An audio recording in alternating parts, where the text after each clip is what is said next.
Hello everyone, আমার নতুন একটি মিনি ব্লগে তোমাদের সকলকে ওয়েলকাম জানাই। ঘুম থেকে উঠেই আমি আগে রুমটা ক্লিন করা আমার দায়িত্ব, সেটা মার বাড়ি হোক আর নিজের বাড়ি। তো রুমটা ক্লিন করে এই দেখো ভাই এখানে পাখিগুলো আমার কাছে দিয়ে গিয়েছিলাম, একটু ওদের সাথে খেলা করছিলাম।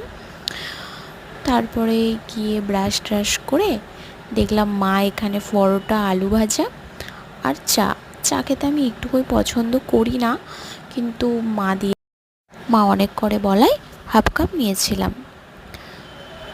চাটা খেয়েই চলে গিয়েছিলাম কাকিমাদের উপর ঘরে।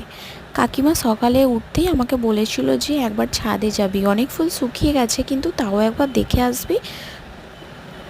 তো আমি গিয়েছিলাম, দেখলাম রজনীগন্ধাটা অনেকটাই শেষ হয়ে গেছে, ফুলগুলো সব শুকিয়ে গেছে।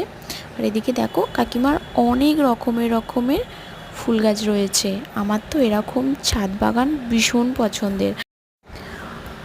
উপরের ছাদ থেকে তো আমার আসতেই মন চাইছিল না। তো নানা রকমের গাছ রয়েছে, একটা ড্রাগন গাছও রয়েছে বলেছিল, কিন্তু আমি গাছটা না খুঁজে পেলাম না।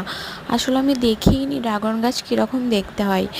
তো একটা এই যে গাছটা দেখতে পাচ্ছ, এটাকে আমি ভেবেছি বলে এটা ভিডিও ক্লিপটা নিয়েছি, কিন্তু আমি